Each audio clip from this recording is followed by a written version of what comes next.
Chapter 4. Skills and Habits to Teach Yourself Anything. Sometimes you know that there's a gap in your knowledge, and that there's a question you have to ask that will clarify the information for you, but for whatever reason, you don't ask the question. Of course, that's in best-case scenarios when you even realize that something is askew. For me, this usually happened in math class in elementary school. Back in first grade, or so I was told, I made a fairly common mistake when it came to using rulers. The teacher asked us to use our rulers to draw lines of 2, 4, and 6 inches long. So I took out my ruler, put the pencil on the one spot, and drew a line to the numbers 2, 4, and 6. When I saw what I'd drawn, something seemed off compared to what my classmates had drawn. But I figured I'd done what I was asked and turned the paper in without asking the teacher about it. The truth was, I was in a rush to get out to recess and make sure my spot in the handball line was secured. But as an adult, you probably spotted my error. I started at 1 because that was the number I always started counting at. But I should have started at 0. I knew something was off, but didn't seek to clarify the instructions. I got all 3 answers wrong. After I returned from recess, my day was ruined. Other children laughed at me, and I ate my lunch grumpily and in silence. Of course, there's a difference between a first grader who's still trying to learn how to learn and an adult who's had plenty of experience in learning. But this shameful example from my past demonstrates one of the many habits and skills associated with self-learning: asking questions. It's not as simple as asking for facts, and it is indeed something that must be cultivated like any other skill. But when we take on the task of self-education, it's almost like having to adjust to a new way of learning. We have to tinker with our learning strategy as we shift from someone else teaching us to driving the teaching ourselves. This chapter covers some of the adjustments an aspiring self-learner can make to ensure that they get the most out of their studies. First up, we'll talk about how to create plans for learning. Plans, schedules, and goals. One historical figure who provides a fantastic example of how to create goals and plan yourself to success is none other than Benjamin Franklin. He's still the supreme example of an autodidact, a statesman, inventor, philosopher, writer, and polymath, whose curiosity knew no limits. Franklin was fastidious about keeping track of his goals, activities, and schedules, and he used them to navigate his personal and professional life. 2 of his daily techniques for arranging his life are perfect for those looking to improve their organizational skills for better learning. Both were laid out in detail in Franklin's autobiography, perhaps with the hope of inspiring future generations to similar levels of achievement and productivity. The first and probably more famous of Franklin's forms is his 13 Virtues checklist, which he used to chart his efforts in bettering himself as a human being. Although he used the 13 virtues for self-improvement, or, as Franklin put it, attaining moral perfection, they serve as a strong example of how to mindfully track progress and keep records of anything you want to develop, including self-learning. First, Franklin devised a list of 13 qualities he felt he needed to develop in order to live a healthy and conscientious life when he was 20 years old, a freakishly young age to display such maturity, if you ask me. They include merits, not relevant to this chapter's discussion, but helpful for illustration. Number 1, temperance. Eat not to dullness, drink not to elevation. Number 2, silence. Speak not, but what may benefit others or yourself. Avoid trifling conversation. Number 3, order. Let all things have their places. Let each part of your business have its time. Number 4, resolution. Resolve to perform what you ought. Perform without fail what you resolve. Number 5, frugality. Make no expense, but to do good to others or yourself. For example, waste nothing. Number 6, industry. Lose no time. Be always employed in something useful. Cut off all unnecessary actions. Number 7, sincerity. Use no hurtful deceit. Think innocently and justly, and if you speak, speak accordingly. Number 8, justice. Wrong no one by doing injuries, or omitting benefits that are your duty. Number 9, moderation. Avoid extremes. Forbear resenting injuries so much as you think they deserve. Number 10, cleanliness. Tolerate no uncleanness in body, clothes, or habitation.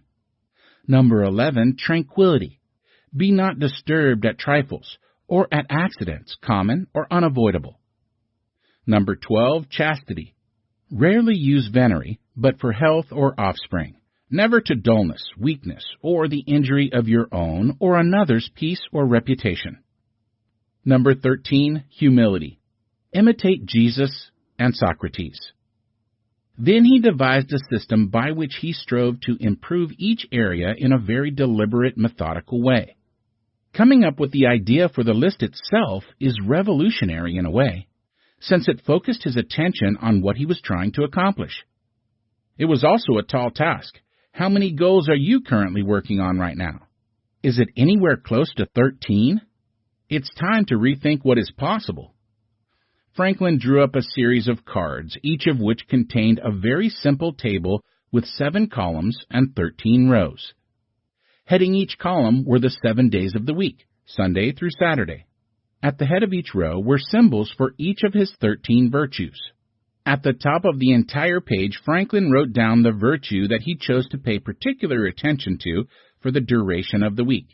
The first week he chose to focus primarily on temperance. At the end of each day of the week, Franklin took out his card, reviewed the matrix, and put a black dot in each square for every instance during the day that he felt he fell short of maintaining that virtue. For example, if he felt he'd had too many glasses of wine at a Thursday dinner, he'd put a black dot in the temperance box for Thursday. If he decided he'd gotten a little too ticked off at George Washington at a Saturday meeting, he might put a black dot in the Saturday tranquility box. In any given week, Franklin primarily focused on the virtue he entered at the top of each card. His reasoning was that cultivating one virtue at a time would make next week's virtue a little easier to handle, and that each virtue would become a habit in time. Each virtue was carefully scheduled so that one week's virtue would help inform the next week's. For example, he put frugility the week before industry, because he thought the habit of saving money would inform his habit of working harder to obtain money. One at a time ensured that he wouldn't be overwhelmed and could discover what it took him to change a singular aspect of his life. After Franklin had worked his way through 13 weeks of checklists, he'd start over and begin a new series with his top virtue. He repeated all of his virtue exercises as he needed. If he faithfully did it every week, that meant he'd perform the task 4 times a year. 13 weeks times 4 equals 52 weeks equals 1 year. Really, you just have to stand back and admire how neatly Franklin worked a calendar. The genius of Franklin's checklist is that this approach works for other things besides becoming a better human being, though that's certainly a fine pursuit to try. Intentional planning, honest self-monitoring, and devotion of time without distraction is the name of the game. For many of us still, this is a level of attention and self-awareness that is unheard of. We tend to think of our behavior as inborn and relatively unchangeable, but that's not the case if you don't want it to be the case, like Franklin. This type of intentional development and improvement underlay his success and accomplishments. You can also use it to track progress and chart your tasks in anything, including individual subjects of self-learning. For example, if you're teaching yourself about the Spanish language and culture, you might come up with a few planks of your studies that you want to make sure you cover as much as possible. Reading, writing, audio practice, social studies, music, art, and so on.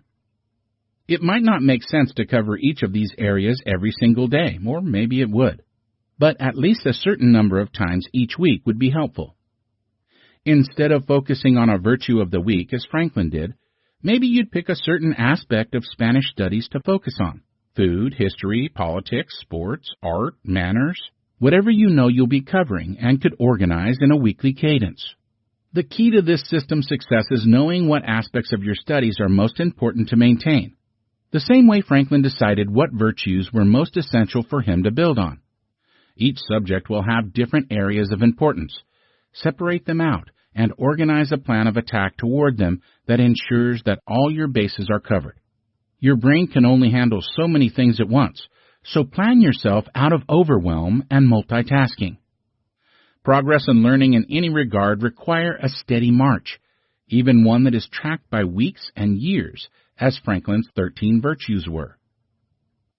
Don't just do what you feel like or whatever pops into your mind. Be methodical and make sure nothing slips through the cracks. This is the purpose of the syllabus and schedule for a class in traditional education. Be sure to create your own to keep yourself on track and be an effective self-learner. As Franklin himself noted, the real value of this system is to instill better habits on a rolling, gradual basis. Any kind of study system is extremely dependent on how well you nurture positive habits. And this is exceptionally true with self-learning since you're in charge of monitoring everything. But we're not done with Benjamin Franklin yet, the famed proponent of the turkey as the national bird of the United States. How did he manage to accomplish so many great things in an almost countless number of areas? The second part of his planning genius stems from the daily schedule he kept for himself. In his biography, Franklin also took the time to map out his schedule for each day, from waking up to bedtime. For example, one of his typical schedules, partially paraphrased, looked like this: 5 a.m. to 8 a.m. Rise, wash, address powerful goodness, pray or meditate. Schedule the day. Prosecute the present day.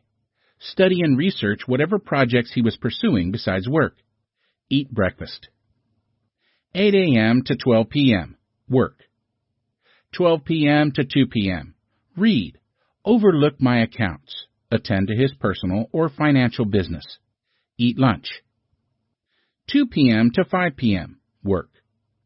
5 p.m. to 10 p.m. Reflect. Eat supper. Consider what good he'd done during the day.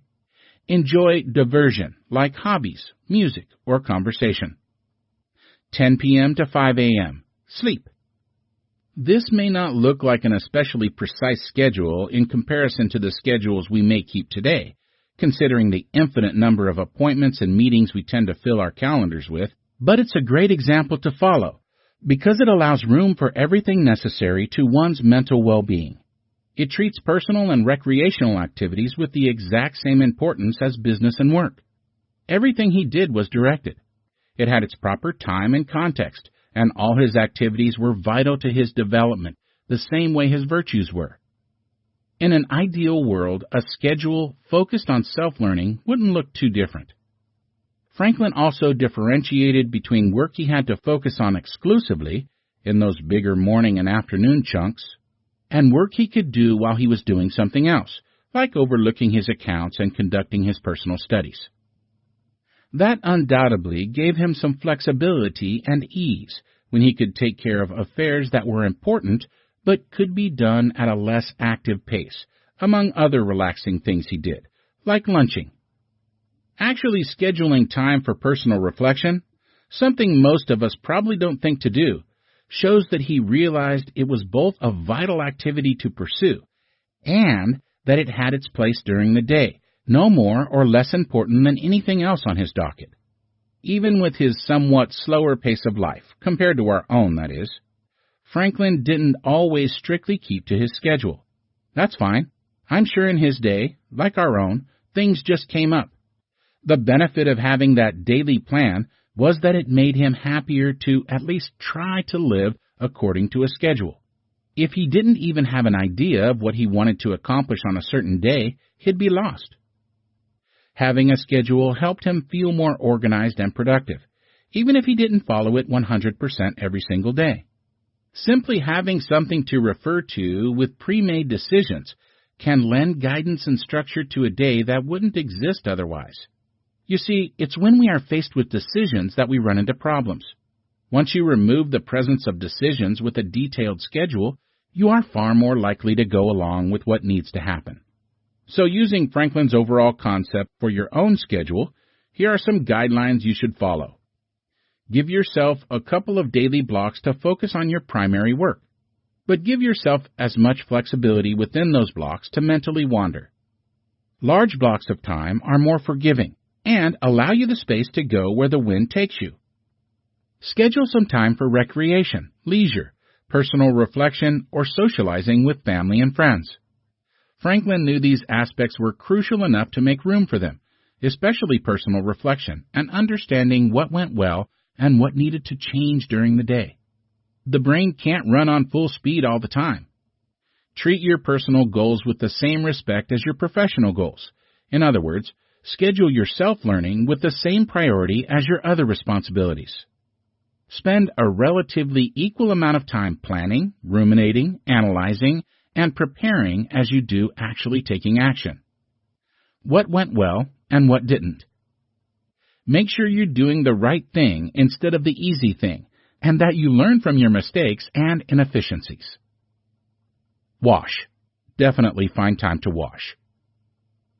These two habits of Benjamin Franklin, creating overarching goals and plans and adhering to a daily schedule, are habits we can emulate. Self-learning isn't something you can wing.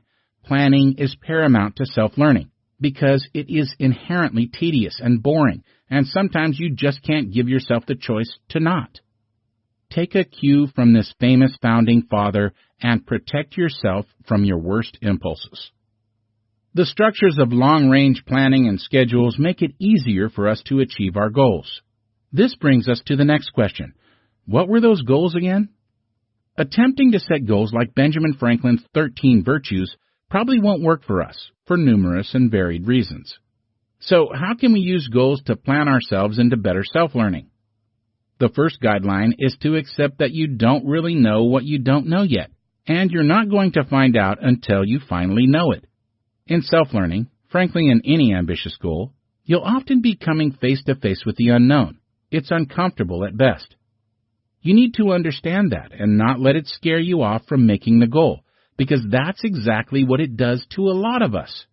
Your goal is to learn things you don't know anyway. It will inevitably feel like a challenge, but you should make sure it's just the right amount of challenge for the right moment. You should try to establish goals that are realistically achievable and not so easy that achieving them won't make you feel a sense of accomplishment. They shouldn't be outrageously pie-in-the-sky goals that would be impossible in the short term, but they should be something you haven't done before. Maybe just a tiny bit higher than you think you can do, but not so high as to discourage you. There's a sweet spot as to how the goals you set can keep you motivated. For instance, if we apply this to Benjamin Franklin, we can say that he probably felt that attempting to master 20 virtues at once was too difficult, and decided an attainable challenge would be 13 virtues. Yet he felt that attempting to master 9 virtues would be settling. Everyone has different levels of what challenges them, and it's up to us to set goals that keep us moving toward them. Of course, for our purposes, these goals should be related to self-learning. If you want to learn French, utilize a goal that will enforce self-learning, such as having a casual conversation at a cafe. Learn 120 words if you imagine you can only learn 100, when in reality you are undervaluing your own skills. If you want to learn the violin, set a goal in learning a piece by your favorite composer, even if it's above your skill level. Learn the piece in 2 weeks and create a self-fulfilling prophecy by way of the goal you set. One handy mnemonic device that can help guide your goal setting is the SMART acronym. When you come up with a goal for learning, evaluate it to ensure how it meets 5 standards. That your goal is the following: specific, clear, and definitive; measurable, easy for you to track progress; achievable, within your reach, but not too simple; relevant, personally significant to you and your life; time-based, organized to some kind of schedule. For example, let's say you're planning on teaching yourself piano. If somebody asked you about it, you could say something like, "I'm going to teach myself everything about piano. By the end of this year, I'm going to be a virtuoso with amazing piano skills who can play anything and everything by ear." That would be a tad on the unrealistic side. Instead, use the SMART filters. Make your goal clearer and attainable. Specific: I'm going to learn music theory for piano and get to the point where I can understand and play basic sheet music. Measurable: I'm going to learn how to play 10 pieces on piano. Achievable: They're going to be somewhat uncomplicated pieces. Not overly complex classical pieces, but something I think I can manage before I decide to take the next step. Relevant. I'm doing this because I'm a fan of music, and I really want to transfer my passion into making art. Time-based. I'm giving myself a year from now, practicing and learning at least 10 hours a week. Using the SMART guidelines to craft your goals will help you think about them more sensibly and practically. If you can center your planning on self-education goals that you can obtain with the resources you currently have, it will give you a better point of view and structure for the course you're learning and the courses you'll take in the future. Asking questions and pulling information. With your scheduling, planning, and goal-setting methods in place, you're ready to build the framework of what you're going to learn. The rubber is about ready to hit the road as you start cataloging your resources for your selected subject. And this is exactly the point where you can start getting overwhelmed in your self-learning strategy. These days, information is extremely easy to find and accumulate. Every subject under the sun is well represented by online resources and public libraries, and information is going to come to you, both through your self-guided efforts and from out of the blue. But all this information isn't going to teach you by itself. All it will do is present itself. The data you get doesn't necessarily explain its significance, its context, or meaning. When you're teaching yourself, you won't have a mentor always in place to explain the implications or value or what you're learning, because the structure is all up to you. So you'll have to be proactive about figuring out what all this new data means to your course of study. You'll have to do the investigative work to understand the framework and substance of all these bits of knowledge. We call this pulling information, because it means dragging what's important and creating significance out of the huge mass of info that's just been plopped down in front on you. Questions are the tools that you'll use to decipher and analyze all this information. But not all questions are created equal. You need questions to develop open avenues of perception and full comprehension of your subject, not just the surface details or dry facts. The questions you'll ask will penetrate far beyond simple common knowledge and will fill in the complete picture of what you're studying. This is commonly known as critical thinking, and it's the act of delaying gratification in lieu of accuracy and a three-dimensional understanding of the nuances presented to you. It's not terribly popular as a way of navigating life, but it's how you are going to learn to pull information out of your sources. The goal of critical thinking isn't to produce a quick, easy, digestible answer. In fact, it's not even to provide any certifiable conclusion whatsoever. Instead, the point of critical thinking is to increase your mental engagement with a certain topic. Rather than provide a rock-solid, inarguable conviction, critical thinking merely expands your viewpoint and gives you several ways to look at a situation or problem.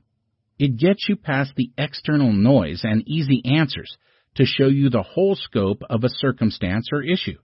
No course of self-learning can succeed without critical thinking. The questions you use in critical thinking go beyond standard, just the facts, ma'am, inquiries. Instead, they challenge the answer to probe the reasons for a subject's importance, its origins, relevance, and countering or alternative beliefs. They can be applied to any subject, even with some adaptation, scientific, or mathematical principles. The goal isn't to get you to agree or disagree with a given doctrine, but just to understand the totality of its meaning. Let's try an example. Keynesian economics. All that you need to know about it is that it endorses the theory that increased government spending and decreased taxes are how economies can rally themselves out of depression and stimulate growth. It's tricky to discuss it without ruffling some political feathers, but that's a good reason to use it as an example of how to objectively question a topic. Here are some questions you could use to critically evaluate the topic. I'm not going to attempt to answer them because last time I checked, I wasn't an economist. But I did look up enough to form some decent questions, and the main point of this exercise is to show how they can be phrased. What makes Keynesian economics important? This question obviously seeks out why Keynesian economics are a thing and deserve to be talked about. Which details of Keynesian economics are important and why? This question gets down into the specific elements of Keynesian theory and how they affect certain specific factors of an economy. What are the differences between Keynesian economics and classical economics? This sets up a comparison of two different models or problem-solving methods and allows you to understand what sets one model apart from the other. How is Keynesian economics related to fiscal government policy? This question sets up a description of how the subject relates to other forces. What evidence can you provide for or against Keynesian economics? This question forces both positive and negative aspects of the subject. Each subject or topic has weaknesses and strengths regarding its applicability and universality. What patterns did you notice in Keynesian economics? This helps you seek repetitive elements and cause and effect relationships, which almost always indicate importance. What are the advantages and disadvantages of Keynesian economics? This question sets up another comparison between the possible effects of Keynesian economics. When might Keynesian economics be most useful, and why? This question seeks an example of how the concept is used in the real world and can affect your life. What criteria would you use to assess whether Keynesian economics are successful? This question seeks how to establish hard proof that a concept is working or not, and introduces the concept of specific metrics. What information would you need to make a decision about Keynesian economics? This question addresses the conditions in which Keynesian models can thrive, and generally what contextual information is important. What might happen if you combined Keynesian economics and supply-side economics? This question poses how the concept would flourish or fail when combined with aspects of an alternative model. What ideas could you add to Keynesian economics, and how would these ideas change it? This question challenges you to come up with your own educated ideas and project how they would change the concept. Do you agree that Keynesian economics work? Why or why not? This question encourages you to use your own reasoning to judge the merit of a certain concept. What solutions could you suggest to the problem of Keynesian economics? Which might be the most effective and why?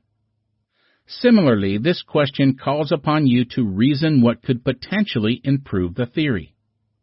How could you create or design a new model of Keynesian economics?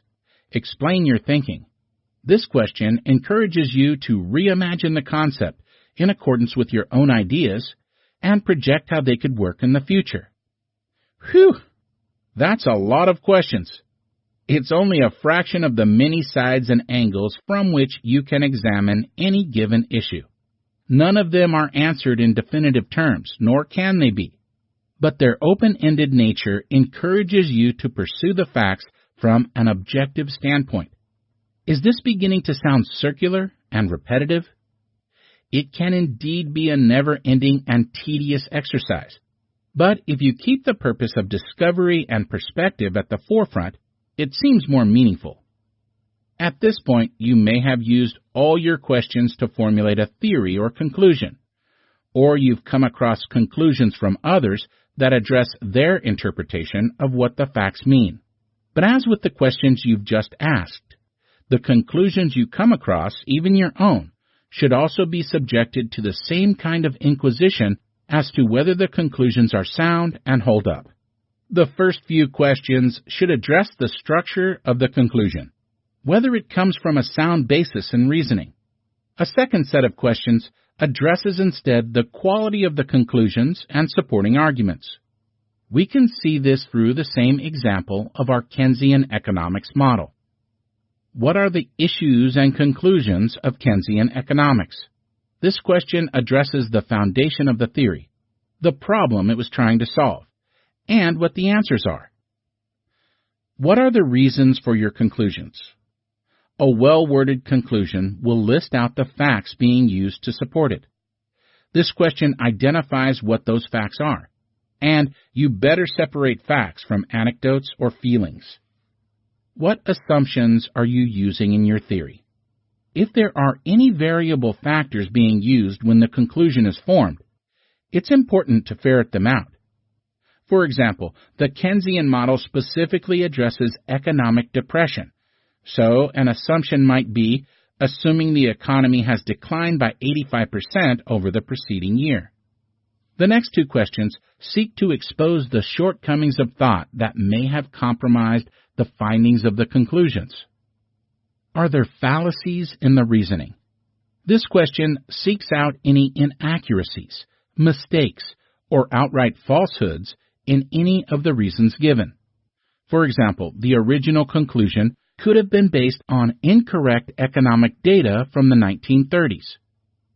It's a different way of playing devil's advocate and trying to understand opposing stances or conclusions. How good is the evidence? This is how you check that the supporting facts behind the conclusion are airtight, from legitimate sources, and not disclosed by bias or misinformation. Did they use statistics from the U.S. Department of Labor or someone's propagandistic personal blog? There's a chance that these questions might raise even more questions instead of answering all your inquiries. But again, that's the main point of this line of interrogation, to create a three-dimensional view of the topic you're investigating, and not just stop at the first answer that looks certain. Being certain is not the same as being right. In self-learning, you need to tune out the forced arguments born from someone who just wants them to be true, and focus on the real evidence and facts. Facts, in fact, are not enough for effective learning. Researching from scratch. The first step in learning anything is research, the step-by-step process of reading and analyzing materials relevant to your chosen field of interest. This is especially true when it is self-guided. But before we can understand and synthesize, we must find what we will be studying. It's a process that isn't inherently difficult, but many minefields exist that can derail your learning. There is no shortage of information about almost everything, and we have better access to data and facts than we ever have before. But the sheer amount of information we have can make us forget about how to research effectively. How can we steer clear of questionable sources and make sure our research will bear fruit? Research is a gradual process. It's methodical and investigative. These 5 steps of research, if executed thoughtfully and correctly, will give you what you need to gain mental command over a new topic. It's important to hit all 5 steps without skipping any. You'll be able to understand a concept, issue, or problem from a variety of angles and approaches. We'll go through an example after describing these steps to illustrate just what each step entails. Number 1. Gather information. The first step is to retrieve as much data about a topic as you possibly can. Collect anything and everything from as wide a range of sources as you can manage. At this early stage of research, don't be too discriminating. Get as much as you can from wherever you can find it. Think what it would be like if you searched on Google about a certain topic, got 10 pages or more of results, and clicked on every single link. The point isn't to get immediate answers. It's to get an initial panoramic overview of the subject you're investigating. So don't be too restrictive. Open the floodgates. Organize the information you gather into general topics, arguments, and opinions. You might find that you are more confused after this stage than when you started. That's fine and natural. What's important is that you have everything in front of you, from shallow to deep, and from correct to dubious. Number 2, filter your sources. Now that you've got all the information you need, it's time to identify what your sources are, what kind of information they present, and whether it's good or not. This step could reduce the amount of information you'll study by 75% or even more. Every information outlet has a different intent and approach over the subject matter it discusses. Some concentrate on hard and straight data. Some offer narrative accounts or anecdotes relating to the subject, while others offer editorial opinions or theories. Some sources are official agencies or authorities in your chosen field, while others are trade papers, media, groups, or associations who are interested in it. Some are simply blogs of opinionated people who have taken an interest in a particular topic with no expertise or common sense. And yes, some are fake news. Your goal here is to draw out the good sources and disregard the bad ones. A good source backs up its arguments and ideas with solid data, confirmable truth, and careful examination. A bad source is generally more interested in persuading through emotions and hyperbole, and might rely on misleading or utterly wrong data to do so. Don't confuse anecdote with evidence, even if there are multiple anecdotes. After all, that's how every single old wives' tale was started. At this stage, you'll start noticing some divisions in the research you've collected. You'll see certain sources' tendencies and inclinations. You'll get a sense of which are the most popular or common outlooks, the majority, which are the rarer or more unusual viewpoints, the minority, and which ones are straight-up crazy ramblings from the minds of lunatics, the crackpots. You'll be able to divide up the sources and retain the ones that are most reliable and helpful. Number 3, look for patterns and overlap. As you're viewing and reviewing all your source material, you'll begin to notice reoccurring topics, stances, and ideas. Certain points will crop up more frequently, and some will appear only once, seemingly randomly. You'll start getting a better idea of the primary points, secondary points, and boundaries of the subject you're looking into. You'll also be able to build bridges between parallel ideas and points of overlap. Here, you'll be able to identify the major components of your topic and the most prevalent thoughts and beliefs. Generally, the best sources will talk about the same things, so when that happens, you can safely assume they're the most important parts of your subject. When you see a point repeated by multiple sources, it's a good sign that you should consider it a major point or theme. Likewise, if you see things rarely mentioned by notable people in the field, or that don't fit into the prevalent views, you know it's probably not something that moves the needle, or is too new to be considered valuable. This isn't to say less common or alternative points of view are necessarily wrong. They aren't. But use your better judgment. If only one isolated source is making a certain assertion, even if they have disciples who agree with all they say, there's a much higher chance that they're discussing something that's not really true, or at least not very important. You should understand what the main points and arguments are and why, as well as a few of the minor ones by the end of this step. Getting through this stage alone may qualify you as an expert relative to others. And it's common that most people stop their journey in education here. But if you stop here, you risk falling prey to confirmation bias and not knowing what you don't know. Number 4, seek dissenting opinions. By this point, you'll no doubt have a theory or opinion in mind. You'll also have whittled down your sources to support that. So now's the time to look for sources that disagree with you. This is a hugely important step. Without knowing the full extent of opposing arguments, you won't have the complete picture that you need to understand the issue. No matter how convinced you are, try to find one. Don't be afraid to question your own viewpoints by playing devil's advocate. If there's a minor quibble you have about your theory, this is the point where you indulge your imagination. Imagine all possible scenarios and circumstances where your theory might be put to the test. Finding dissenting opinions is an important step in avoiding the all-too-common plague of confirmation bias, our human tendency to hear and see only what we want to hear and see. This is when someone dearly wants for a certain thing to be true, so they reject any solid evidence that it's false, and only accept information that confirms their beliefs. That leads them to cherry-pick data that supports their point and ignore hard proof that disproves it. Confirmation bias is not objective, so it has no place in actual research. To combat it, give the voice of the opposition clear and full attention. At this point, you may arrive at a conclusion that's been put through the paces. You have sophistication and nuance. The point is legitimate and not clouded by fallacies, misunderstanding, or disinformation. You'll comprehend your own beliefs more fully and understand why others may have different ideas. You'll be able to articulate precisely why you believe what you believe. Number 5, put it all together. This is the point where you make your statement. Only after you've considered all the above, rather than shooting first and asking questions later. This is a point of clarity for you. You can explain all aspects of the topic or issue you're talking about.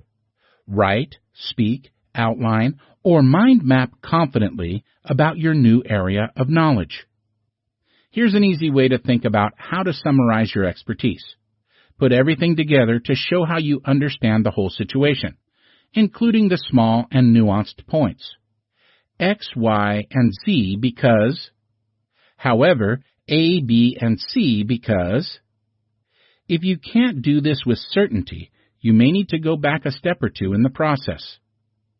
Let's show an example that illustrates all these steps at work, and with at least a clear path for anyone who wishes to be an expert on a certain topic. For the sake of description, let's say you have a deep and driving need to become an expert in the protest movements of the 1960s. Gather your info. Accumulate all the information you can without discrimination. History books, news articles, biographies, blogs, History Channel videos, websites, congressional minutes, newsreels, anything. You're just herding in all the info you can at this stage. Any information is good at this point. Use all mediums at your disposal. Don't forget to start your organization immediately by grouping and categorizing thoughts and opinions. Filter your sources. Do you have news clippings from established sources like the New York Times or Time Magazine? Are the stories verifiable? Do your biographies and nonfiction books provide meaningful information that's backed up, or are they thought pieces that don't rely on much data at all? Are the blogs you're looking at dependently referenced, or are they sloppily put together and filled with hyperbole? Are you actually just watching drunk history? This point is where you use your discrimination and decide what sources are worth listening to, even if they have rare arguments, and what sources you should ditch, even if they parrot popular stances. Sorry to say it, but some opinions are worth more than others. Look for patterns. Examine your sources for repeated mentions or descriptions of similar events. Say, the Civil Rights Act, the assassination of JFK, the 1968 Democratic Convention. Look for similar trends across varied areas. Economic status, unemployment rates, election results, specific gatherings or protests. The more often a certain event or trend appears in your review, the more likely it is to have been truly impactful on the subject. Examine all the views you can find, majority opinion, minority opinion, and even the crackpot ideas. Finding repeated patterns will give you a more three-dimensional view of the landscape. Seek dissenting opinions. Hopefully by now you've formed a working thesis. Now you put it to the test by finding well-reasoned opposing viewpoints. Ideally, some of your filtered reading material contains at least one counter-argument that has rationally constructed viewpoints. Alternately, doing a very careful Google search might produce some results. Weigh these dissenting opinions against your argument and consider where you may need to adjust certain parts of your contentions. Assume that everyone believes wholeheartedly that they are correct, and you will be more open to seeking people's stances instead of shutting them down. Dig into not only what that opinion is, but why it is held, and the assumptions it is based on. Insert whatever conspiracy theory you might have heard through the grapevine about prominent assassinations, and you'll get the idea. Why did those ideas exist, and who do they benefit? Put it all together. Whether you keep it private or publish it, summarize your discoveries and opinions and keep them closely available. Make sure you've accounted for as many viewpoints as you can from both supportive and opposing viewpoints. For example, you may feel that the protest movements of the 60s arose from a sincere desire for change, but may have come across some opinions that said they were inside jobs coordinated by the government. Leave room for the dissenting conclusions of others. They'll give your final result more body and legitimacy. Remember, X, Y, and Z because, however, A, B, and C because. The skill of self-discipline. When I was young, a peer named Damon was strong in high school mock court tournaments. These are competitions in which you pretend to be part of a legal team arguing various cases in front of a judge. And in those days, if you won 4 cases in a row, you won the district championship. Before he got into mock tournaments, Damon wasn't so interested in the law. He was more into basketball. But once he found out he was really good at it in high school, he decided he'd go to law school after he graduated college. At university, he'd always talk about his ambition to be a lawyer, arguing huge cases that would impact society with his trademark wit and cunning. Years later, I ran into Damon at a local cafe. I asked him about his law ambitions, and he turned a little sour. I gave up. I underestimated just how much work and competition there was going to be. I was really looking forward to it. But after a few months of law school, I got nervous at how much of my life it was going to consume, and how insurmountable all the work was. So I just backed out. Now my life is a lot calmer, but there's nothing going on. I'm wondering if I should have given it more of a chance. We've loaded you up with a bunch of tools in this chapter. Frameworks, goal-setting tips, scheduling suggestions, and ways to reorient your intellectual approach and make meaningful investigations into your subject matter. With all this information, at first glance you might get discouraged and think the whole process of self-education is, well, insurmountable. And you would be exactly right. You're taking on a subject with which you're at least partially unfamiliar, and going after it from scratch with no outside force to help guide you. I'm not going to sugarcoat it. This won't be easy. You shouldn't underestimate just how much of a tough job this is going to be. But why else would you want to do it? There are going to be moments in this process when you're not going to know where to go next. This not knowing will make you feel uneasy and undirected. At times, you'll feel like a juggler running out of hands. You'll be saturated with information. You won't know exactly how to connect all the dots and make the pieces fit. There will be concepts that you won't be able to grasp immediately. You'll have several plates spinning in the air, and you won't know what's going to happen to them until they fall to the ground. You'll probably want to quit. If you don't, you'll at least ask yourself if all this uncertainty is really worth the trouble in the end. You might feel this way more than once. Then, at some point, probably when you least expect it, you'll hear that first clink in your head, and something will finally make sense to you. This is going to happen. But before it does, you're going to have to go through the beginning of the process. And with very few exceptions, beginnings kind of suck. You may start out with confidence and resolve and even get through a couple of points in the beginning with those feelings intact. Then sometime when you feel you're supposed to make a great leap forward, you'll run into a mental roadblock. You'll feel anxious and doubtful. When this does happen, just remember this. You didn't sign up for this to quit only part of the way through. You committed to the long term. You committed to the greater vision. You're thinking about zooming out and understanding that the present moment will always be a blip, whether positive or negative. That's why it's important to keep the long view in mind when you're going through troublesome moments in self-learning. Your moments of anxiety will pass. It's all temporary. Admittedly, we're not used to keeping the long view in our minds.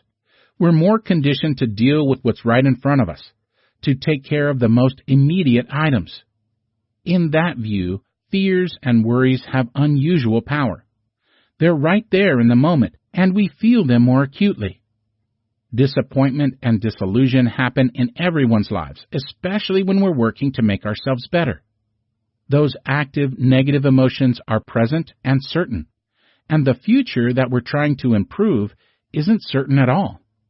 Keeping an eye on your long-term goals, though, will help you power through these negative emotions. When they hit, just acknowledge them, validate their reality, and call up the reasons why you're undertaking this endeavor for the long term. Then move ahead. Failure isn't to make you stop what you're doing. It's supposed to redirect you and encourage you to find a new way to go. The way that we prove ourselves is through rising to challenges that are always going to be presented to us. What long-term thinking teaches us is that all these individual moments of terror over the uncertain future are temporary. They're not going to last. By keeping focused on that goal line, no matter how far off it is, those anxious moments will lose their power over time. They'll all eventually feel like exactly what they really are: temporary setbacks and minor exercises you need to go through to get where you're going. One of two things will happen if you adopt the long game and acknowledge that the pain won't last. You'll either get used to the discomfort or the discomfort will dissipate. In either scenario, the anxiety will lose its power over you. In a similar vein, you need to build confusion endurance. This confusion may come as a result of not knowing where to start, being perplexed at how to attack a problem, having a muddied view of what you're trying to achieve, wondering what resources are available and relevant to the task, and the like. Confusion endurance is all about being able to stay with a task and persisting instead of abandoning it when things get too difficult. It's about being able to persevere when you have the uncertainty and confusion of juggling multiple balls and not knowing where they will all land. It's the feeling of coming to a fork in the road with 10 paths and having to analyze each path. Say you're standing in the middle of a messy room filled with boxes upon boxes of clutter to move and organize. It's an uncomfortable feeling to be surrounded by essentially chaos. You'll need to get creative with organizing the interior of the room in order to have enough space for everything you need to store inside it. If you don't have the ability to endure the chaos created by the mountain of disorganized stuff around you, you'll never stay with the task long enough to figure out a viable solution. You'll need sufficient confusion endurance to withstand the initial disarray you're faced with, as well as the personal bewilderment you may feel from not knowing where to start or how to get the task done. The bottom line is to remember that by taking on self-learning, you're doing something that is uniquely rewarding, that only some of us ever do. It will impact your life and your confidence in exponentially positive ways. It'll be hard, it'll be frustrating, and it'll be a while. But embrace the uncertainty and the challenge and keep the long view uppermost in mind. When you finally get to where you want to go, all these obstacles will look like anthills in retrospect, and you'll know you're the better for them. Takeaways. There are certain skills and habits you must cultivate in your quest for self-learning and self-education. Many of these stem from the simple fact that with no one else to regulate you, you must do it yourself. Again, the theme that you must be both student and teacher rears its ugly head. First, plans, schedules, and goals should all figure heavily into your self-learning. In fact, they should be one of the first things you create, all three of them. Take a page from Benjamin Franklin, twice, and implement a daily schedule that simplifies your decision-making, as well as a plan and schedule for accomplishing your goals. Make sure your goals are challenging enough to be motivating, but not so impossible as to create discouragement. Think smart. Information itself is not going to teach you. You must have a dialogue with the material you discover and interact with it in a way that makes up for not having a stimulating teacher or professor. You must pull information out. You can accomplish this through asking critical and probative questions. The goal is to gain understanding, context, and perspective, not to seek a correct answer. As long as you focus on the overall purpose of finding a nuanced and three-dimensional view of a topic, your questions will be well guided. Research. It's not as simple as going to the library and checking out a book or consulting Wikipedia and calling it a day. In the same vein as the previous point on pulling information, you must ensure that you are finding a complete and thorough understanding of a topic through 5 steps. Gather, filter, find patterns, seek dissent, and put it all together. Self-discipline is needed in heavy doses because self-learning is not an innately pleasurable pursuit. It's work, and it can induce anxiety, stress, and discouragement that ultimately lead to giving up. Look at your moments of anxiety and view them as temporary and passing. The pain won't last forever. You'll grow accustomed to it or you'll solve it. These are all acceptable outcomes to the occasionally painful process you must endure. This has been The Science of Self-Learning: How to Teach Yourself Anything, Learn More in Less Time, and Direct Your Own Education. Written by Peter Hollins. Narrated by Gregory Alan Siders. Copyright 2018 by Peter Hollins. Production copyright by Peter Hollins.